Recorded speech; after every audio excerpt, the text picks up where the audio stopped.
Hola a todos, bienvenidos a Aprender Python. Les habla Daniel Bermúdez desde Colombia. En esta ocasión vamos a ver lo que es programación orientada a objetos con Python. ¿Qué vamos a ver? Vamos a ver una pequeña introducción, formas de pensar, algunos paradigmas habituales, programación multiparadigma, tipos de datos, clases y objetos, fisionomía de una clase, un paseo entre objetos, acceso individualizado a objetos, self, método de inicialización, propiedades y atributos, herencia y derivación de clases, jerarquía de clases, encapsulación y grados de privacidad. Y un resumen final.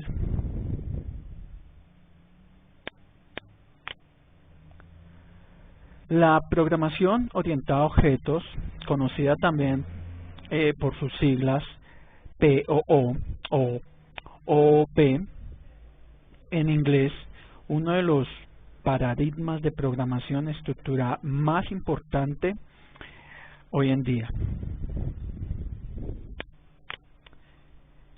Formas de pensar. Los paradigmas de la programación son herramientas conceptuales para analizar, representar y abordar los problemas, presentando sistematizaciones alternativas o complementarias para sacar del espacio de los problemas al de las implementaciones de una solución. Algunos paradigmas habituales. Bueno, dentro de los paradigmas habituales tenemos que son formas de pensar de los problemas que se ha llegado a sistematizar como paradigmas. Tenemos entre ellos la programación modular. ¿Qué es la programación modular? Los programas se forman por partes separadas llamadas módulos. Estos funcionan de forma independiente entre sí o se relacionan a través de interfaces bien definidas. La programación procedural. Un programa se compone de procedimientos, subrutinas, métodos o funciones que son fragmentos de código que pueden llamarse desde cualquier punto de la ejecución de un programa, incluido otros procedimientos o el mismo.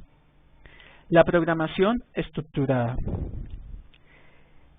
Bueno, se puede expresar cualquier programa utilizando únicamente tres estructuras de control: secuencia, condición e iteratividad. Los programas se componen de partes menores con un único punto de entrada y se trata de aislarlos para evitar la complejidad que introducen los efectos colaterales. Programación imperativa. Un programa se puede definir en términos de estado y de instrucciones secuenciales que modifiquen dicho estado. La programación declarativa. Bueno, es posible expresar un programa a través de condiciones, proposiciones o restricciones a partir de los que se obtiene la solución mediante reglas internas de control. La programación funcional. Se puede expresar un programa como una secuencia de aplicación de funciones. ¿Qué más podemos decir? Y pues no precisa de las estructuras de control de la programación estructurada. Y la programación orientada a objetos. Los programas se definen en términos de clases de objetos que se comunican entre sí mediante el envío de mensajes. Es una evolución de los paradigmas de la programación procedural, estructurada y modular y se implementan en lenguajes como Java, Python o C++.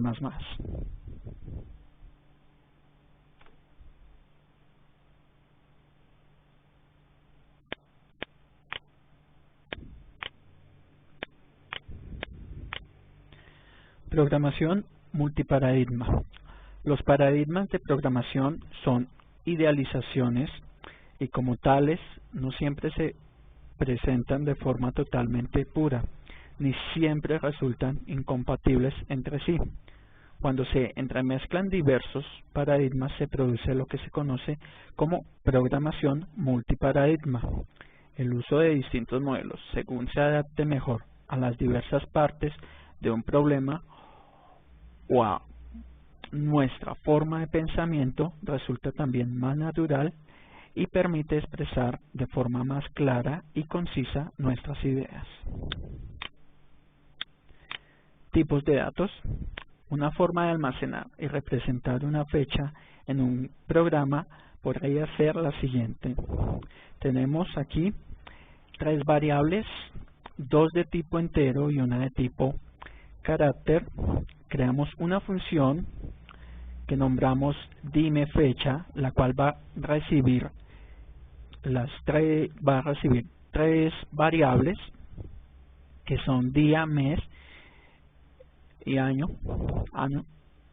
Va a retornar lo que es una cadena de texto que va a contener esas variables recibidas, y lo que hacemos enseguida es imprimir la función y le enviamos las variables que hemos creado anteriormente, como lo son la variable d, m y a, para obtener la siguiente salida: 14 de noviembre del 2006.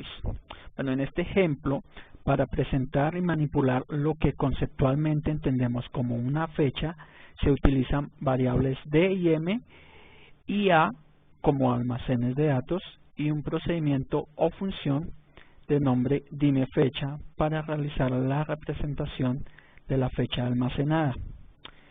Bueno, de esta manera podemos definir lo que es los datos. Aquí quiero aclarar que esto es una manera en que Python nos permite convertir este tipo de datos que son enteros, los convierte en cadenas de texto.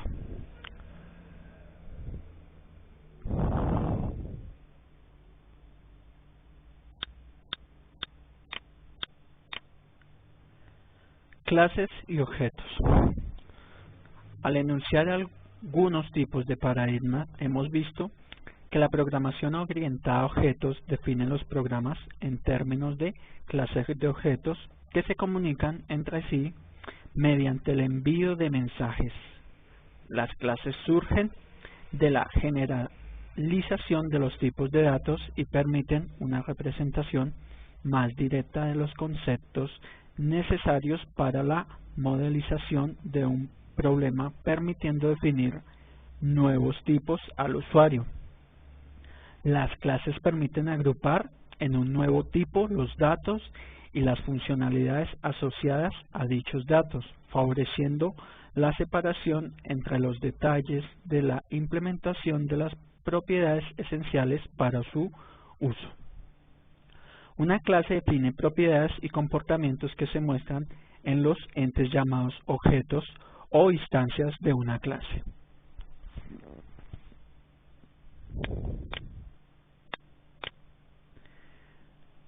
Fisonomía de una clase. En Python, el esquema para la definición de una clase es el siguiente, en donde class es una palabra reservada que indica la declaración de una clase. Nombre class, una etiqueta que da nombre a la clase, y los 2 puntos que señalan el inicio del bloque de instrucciones de la clase. El cuerpo de instrucciones de la clase puede contener tanto asignaciones de datos como definiciones de funciones. Este bloque de instrucciones se encuentra en el nuevo espacio de nombres con el nombre de la clase, que se genera a su vez con la creación de cada objeto. En ambos casos, en el espacio de nombre de la clase y del objeto, es posible acceder a los elementos que lo integran usando el operador punto Vamos a ver un ejemplo para entenderlo mejor.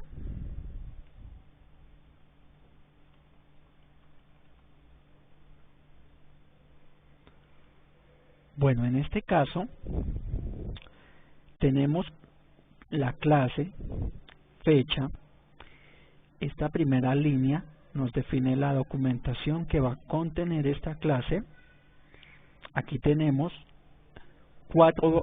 tres variables que en este caso vienen siendo los atributos de la clase.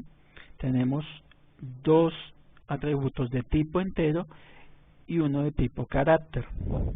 Tenemos una función que en este caso vienen siendo los métodos de la clase.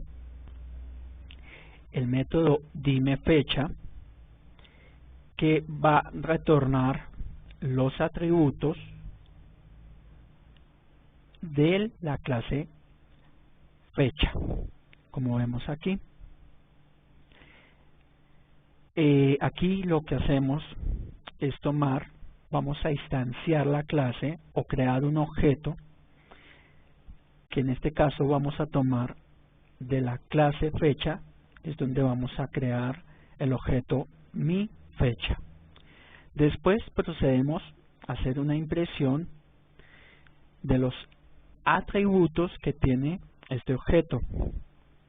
Tenemos el objeto fecha y vamos a imprimir el atributo día, luego vamos a imprimir el atributo mes y luego el atributo año.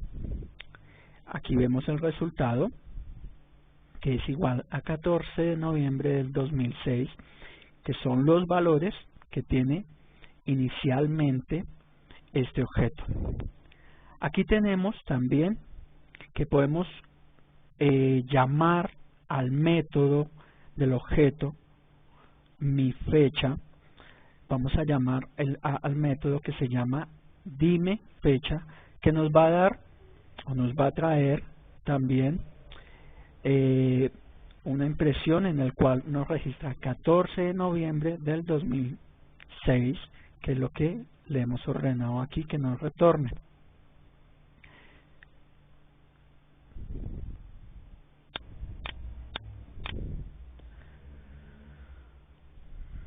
Bueno, vamos a continuar. Bueno, veremos un paseo entre objetos. Veremos algunas características de los objetos. Identidad. Los objetos se diferencian entre sí de forma que dos objetos creados a partir de la misma clase y con los mismos parámetros de inicialización son entes distintos. Definen su comportamiento y operar sobre sus datos a través de métodos equivalentes a funciones. Definen o reflejan su estado, datos a través de propiedades o atributos que pueden ser tipos concretos u otros objetos. Bueno, para entender esto mejor, veamos un ejemplo.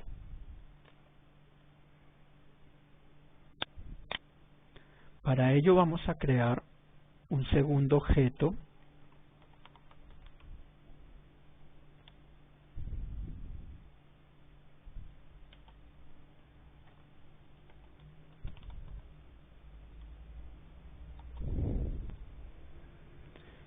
que le daremos el nombre mi fecha 2.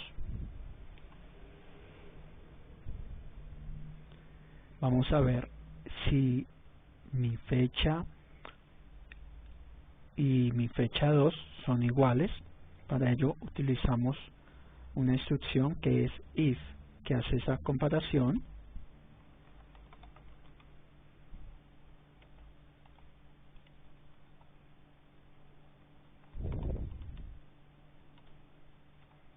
Y nos retorna que es falso. Bueno, vamos a hacer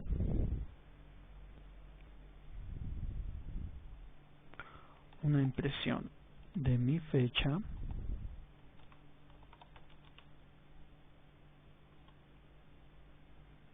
y vamos a hacer una impresión de mi fecha 2. Como vemos aquí, son diferentes espacios en memoria. Vemos tanto como mi fecha y como mi fecha 2 son instancias de la clase fecha, pero cada una tiene su propio espacio de memoria. Bueno, continuamos con el ejemplo.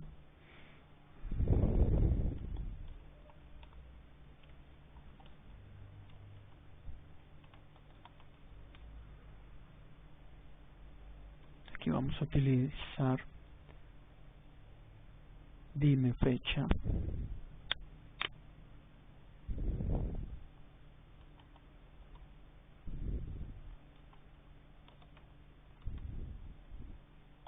Que es el método,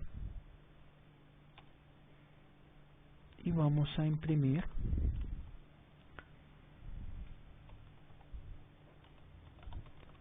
un atributo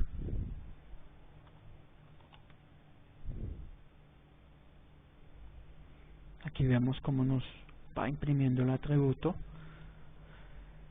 Vamos a imprimir también este mismo atributo, pero de mi objeto, mi fecha 2.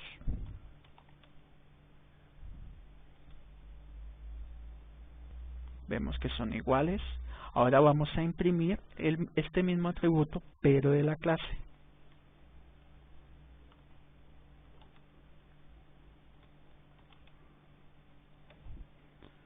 Perdón, no lo vamos a imprimir. Vamos a asignarle un valor de 16.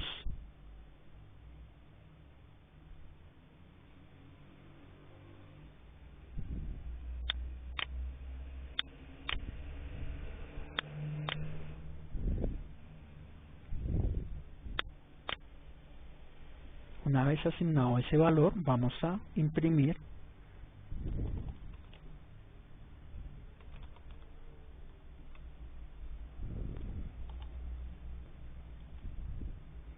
y vemos que ya está asignado el valor de 16. Vamos a imprimirlo.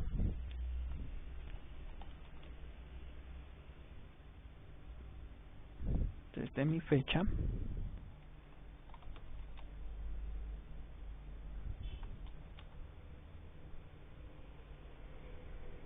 Y vemos también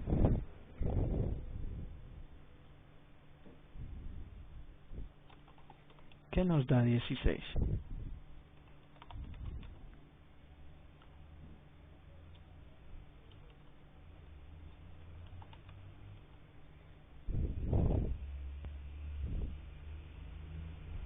Bueno, vamos a hacer lo siguiente, que es asignarle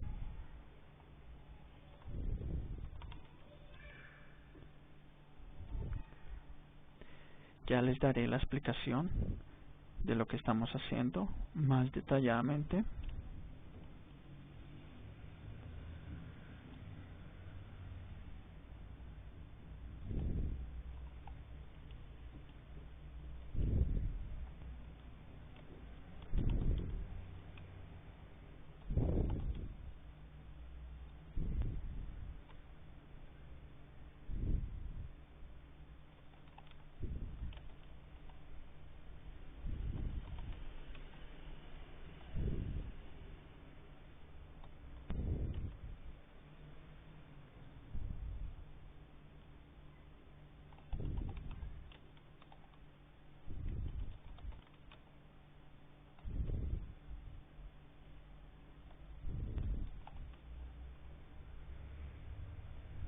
Bueno, ahora sí les doy la explicación.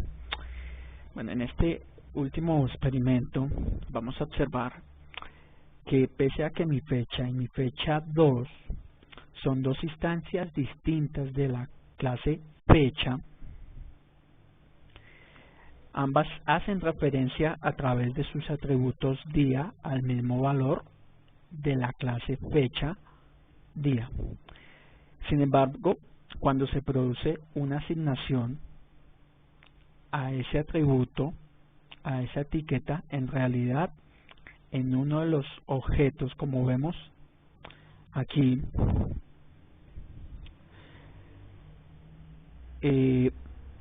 vemos que a partir de entonces ese objeto dispone de un valor individual asociado al atributo, que en este caso el atributo es día, pero de este objeto llamado mi fecha.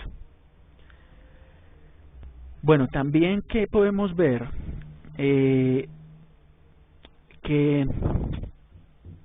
este comportamiento nos revela la existencia de atributos o estados compartidos por todas las instancias de una clase y de atributos o estados ligados a una instancia particular. Bueno, vemos que el primer cambio que hicimos acá, cuando asignamos el valor de 16 al atributo día en la clase, automáticamente lo asignó a todos sus objetos, ¿sí? Como lo vemos aquí, al objeto mi fecha y al objeto mi fecha 2. Pero cuando asignamos aquí al objeto mi fecha, al atributo, vemos cómo lo asigna de manera individual dentro del atributo.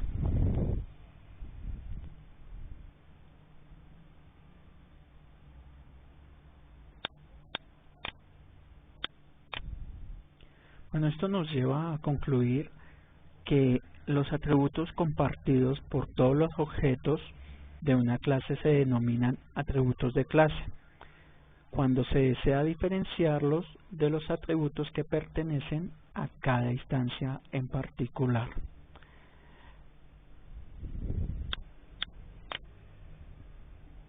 Bueno, acceso individualizado a objetos. Como hemos visto, cómo usar atributos de la clase para compartir datos entre todos los objetos de una misma clase, también nos interesa conocer cómo utilizar atributos comunes a una clase, pero que puedan tomar valores distintos para cada uno de los objetos. Retomamos ahora el misterioso parámetro self, que vimos estaba presente como primer parámetro de todos los métodos de una clase. En su momento ya comentamos que self contiene una referencia al objeto que recibe la señal, el objeto cuyo método es llamado, por lo que podemos usar esta referencia para acceder al espacio de nombres del objeto, es decir, a sus atributos individuales. Bueno, para entender esto, lo mejor es un ejemplo.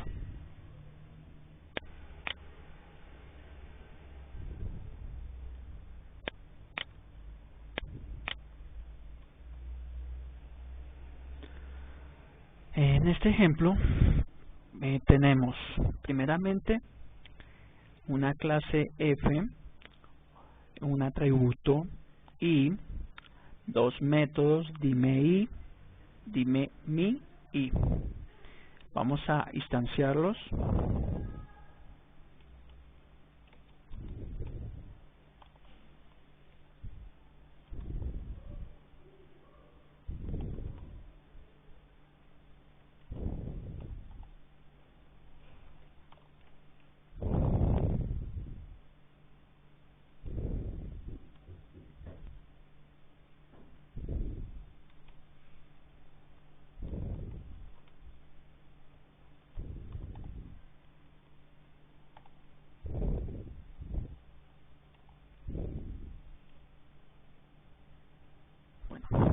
Aquí vemos que ambos imprimen el mismo resultado. Bueno, ahora vamos a hacer lo siguiente. Vamos a hacer una asignación al objeto A, al atributo I de este objeto. Le vamos a asignar un valor de 6. Ahora vamos a hacer las impresiones.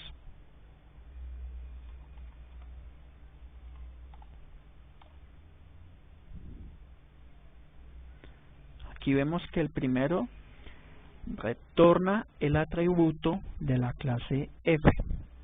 Ahora vamos a ver.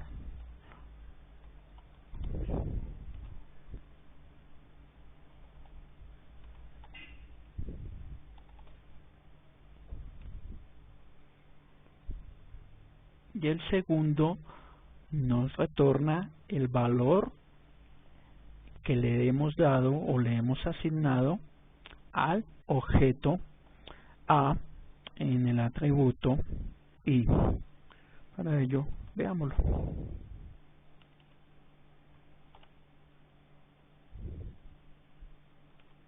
Y aquí vemos que el atributo es igual a 6.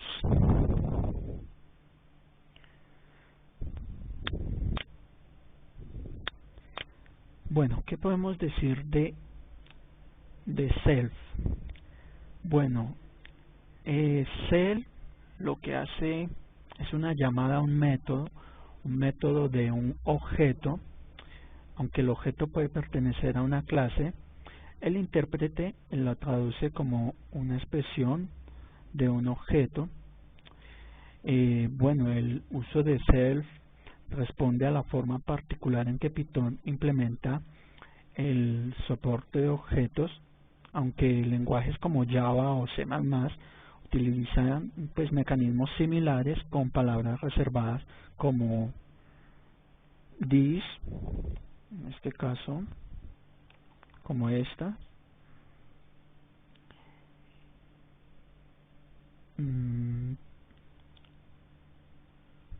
Pero pues en Python esta palabra cell no es una palabra reservada, pero pues el consejo es no utilizarlo pues para una mejor claridad y entender el código y facilitar la lectura del mismo. Vamos a continuar con nuestro tema. Bueno, el método de inicialización inif.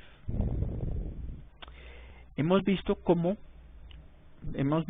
ya cómo definir y usar atributos de clase y de instancia, pero en Python no es necesario la declaración de variables, por lo que cualquier atributo al que se realice una asignación en el código se convierte en un atributo de instancia. Bueno, aquí en este ejemplo vamos a ver la utilización del ini. Aquí vemos cómo hemos instanciado de la clase F, la instanciamos en A, le vamos a asignar atributos, en este caso en I asignamos el valor de 6 y en ATR asignamos el valor de 3, vamos a imprimirlos, ¿sí? Nos da igual a 3 y aquí nos muestra el diccionario qué atributos tiene. Para poder inicializar los atributos de una instancia existe un método especial que permite actuar sobre la inicialización del objeto. Dicho método se denomina inif, con 2 guiones bajo al principio y al final, y admite cualquier número de parámetros, siendo el primero la referencia al objeto que es inicializado, self, por convención, que nos permite realizar las siguientes asignaciones atributos de la instancia. Aquí vemos el ejemplo donde declaramos una clase que hemos llamado clase, ¿sí? Donde definimos un método dime datos y utilizamos el método inif donde recibimos los parámetros de x y hacemos una serie de operaciones con este parámetro. En el método dime datos retornamos simplemente una cadena de texto con los datos que hemos recogido o los parámetros que hemos recogido del método inif. digamos en el ejemplo, la instancia, le enviamos un parámetro con el valor 2 y aquí utilizamos la función y nos daría una salida con x igual a 2, obtenemos 2 puntos, a igual a 4, b igual a 8, c igual a 99. Aquí instanciamos un segundo objeto, enviamos un parámetro 3 y utilizamos la función de dime datos y nos da una salida con x igual a 3, obtenemos 2 puntos, a igual a 4, b igual a 27, c igual a 99.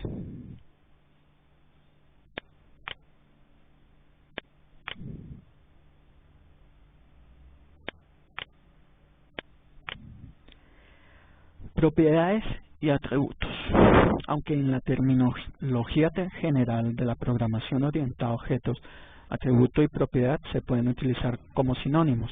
En Python se particulariza el uso de propiedades para un tipo especial de atributos cuyo acceso se produce a través de llamada a funciones. Tenemos el ejemplo, creamos una clase llamada clase C, de la cual tomamos como referencia object, creamos un método getB y setB y continuamos aquí con el ejemplo. Vamos a instanciar cada una de estas clases, ¿sí? Y vamos a utilizar algunos de sus atributos. Bueno, en Python, para poder usar propiedades en una clase es necesario hacerlas derivar de la clase object.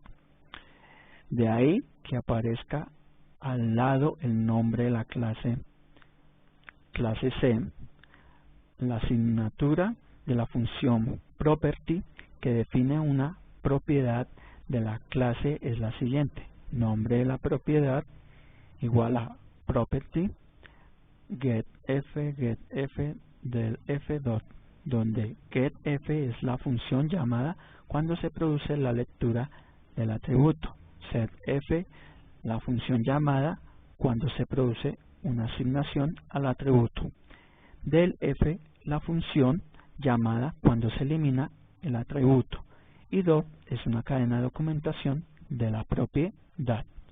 Las propiedades resultan muy útiles para realizar la validación de los valores asignados, la transformación o cálculo de valores devueltos y además dotan de gran flexibilidad a la hora de escribir código, puesto que es posible empezar usando atributos y luego sustituirlos por una propiedad que realicen funciones adicionales a medida que el código lo requiera, y simplemente cambiando el código de la clase sin afectar al código cliente de la clase.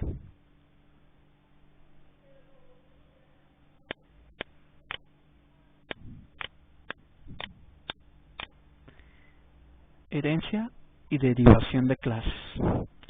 En el uso de clases hace más adecuada la representación de conceptos en nuestros programas. Además, es posible generar una nueva clase a partir de otra, de la que recibe su comportamiento y estado, métodos y atributos, adaptándolos o ampliándolos según sea necesario. Esto facilita la reutilización del código, puesto que se pueden implementar los comportamientos y datos en una clase base y especializarlos en las clases derivadas.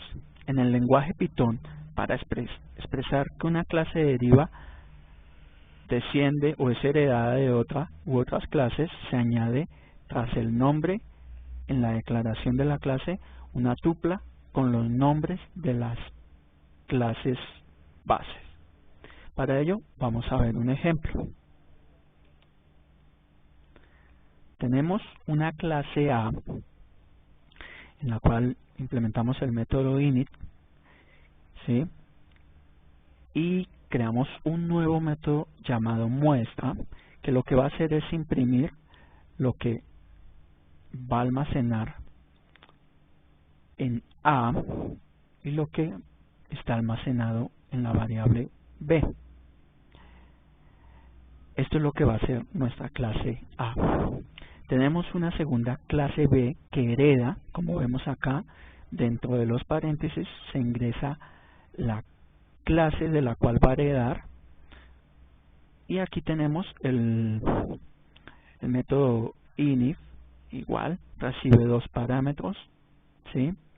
En este momento pues nos va mostrando el método muestra, va a hacer lo mismo, imprimirnos el contenido de las variables, y aquí ya vemos puesto en práctica cada una de estas clases.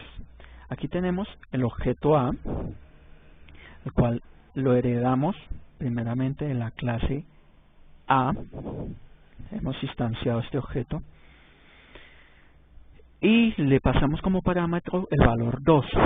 Cuando imprimimos el parámetro nos va a mostrar sus atributos. Tenemos el A y el B y los valores correspondientes de la clase A y del objeto. Luego vamos a ejecutar el objeto, el método muestra, que nos va a mostrar los valores que están almacenados en estos atributos. En este caso A es igual a 2 y B es igual a 4. Tenemos el objeto B que que instanciamos de la clase B y pasamos el parámetro 2 y 3. Luego imprimimos los atributos. Aquí nos muestra los atributos de este objeto, que son en el campo A nos muestra el 2, en el campo C nos muestra el 19 y el B el 4. Luego imprimimos la función y esta función nos va a mostrar los valores que tiene nuestro objeto. En este caso tenemos que A es igual a 2 y que B es igual a 4 y C igual a 19. Bueno, la clase A muestra funcionalidades que ya hemos ido viendo en esta introducción, pues atributos de instancias, A y B, métodos muestra. Bueno, la clase B se declara como descendiente de la clase A, por lo que hereda sus métodos y atributos y modifica algo el comportamiento de la clase madre. Por una parte, en su método de inicialización, llama al método de la clase madre con los parámetros deseados y posteriormente añade un nuevo atributo de instancia que no existe en la clase madre.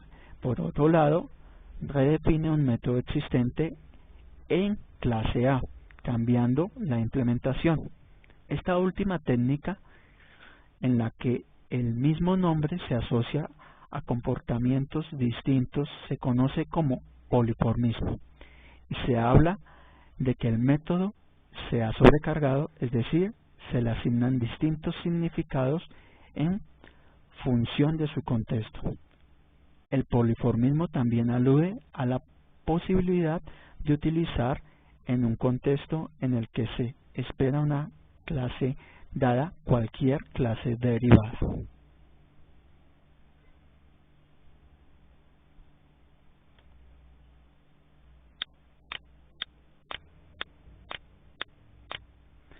Jerarquías de clases. La herencia permite establecer relaciones entre clases y estas clases, relaciones de pertenencia, pueden ser a varios niveles y ramificarse en lo que se denomina jerarquía de clases. Vamos a verlo implementado en Python. Aquí vemos cada una de estas clases que veíamos en el diagrama. Naturalmente, cada una de estas clases tendrá sus propios métodos que definirían comportamientos propios de cada clase o subclase que no se han detallado pues, en el ejemplo. Una alternativa a la herencia es la composición. en el que una clase se compone de otras clases internas y que puede ser una mejor alternativa pues en muchos casos.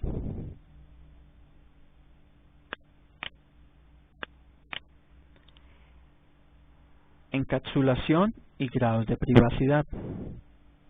Uno de los principios que guían la programación orientada a objetos heredados de la programación modular es el de encapsulación. Hemos visto cómo se puede agrupar comportamiento y datos gracias al uso de objetos, pero hasta el momento tanto los atributos como los métodos que se definen en las clases correspondientes se convierten en métodos y atributos visibles para los usuarios de la clase. Python utiliza para ello convenciones a la hora de nombrar métodos y atributos, de forma que se señale su carácter privado para su exclusión del espacio de nombres o para indicar una función especial, normalmente asociada a funcionalidades estándar del lenguaje. Los nombres que comienzan con un único guión bajo indican de forma débil un uso interno. Además, estos nombres no se incorporan en el espacio de nombres de un módulo al importarlo con from o import. Y los nombres que empiezan por dos guiones bajos indican su uso privado en la clase.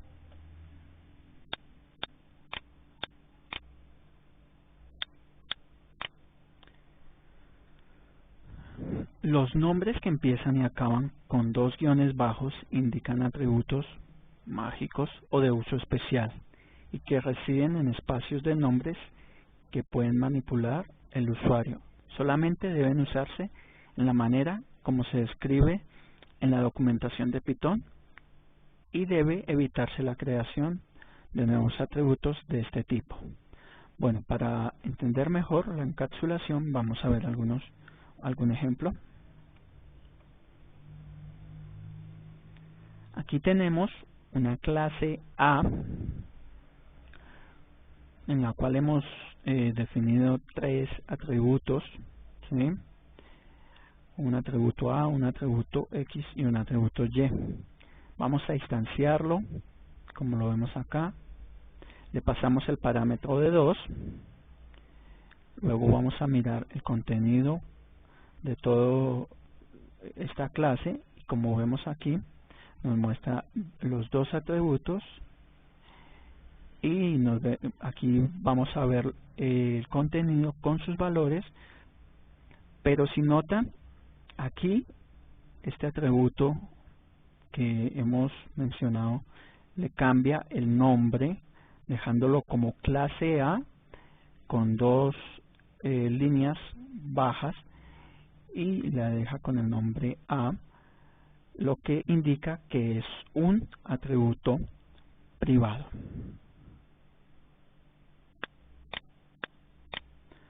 Bueno, resumen final. Bueno, la programación orientada a objetos enuncia la posibilidad de escribir un programa como un conjunto de clases de objetos capaces de almacenar su estado y que interactúan entre sí a través del envío de mensajes. Las técnicas más importantes utilizadas en la programación orientada a objetos son: abstracción, los objetos pueden realizar tareas, interactuar con los objetos o modificar e informar sobre su estado sin necesidad de comunicar cómo se realizan dichas acciones. Encapsulación u ocultamiento de la información.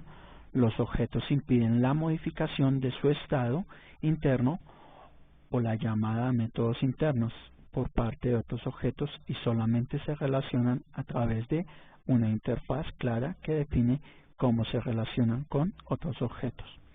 Polimorfismo. Comportamientos distintos pueden estar asociados al mismo nombre. Herencia.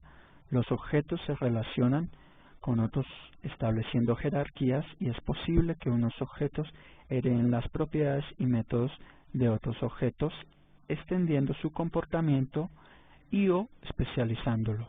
Los objetos se agrupan así en clases que forman jerarquías. Las clases definen el comportamiento y estado disponible que se concreta en los objetos. Los objetos se caracterizan por tener identidad, se diferencian entre sí, definir su comportamiento a través de métodos, definir o reflejar su estado a través de propiedades y atributos. Bueno, eso ha sido todo. Nos veremos en el próximo video tutorial.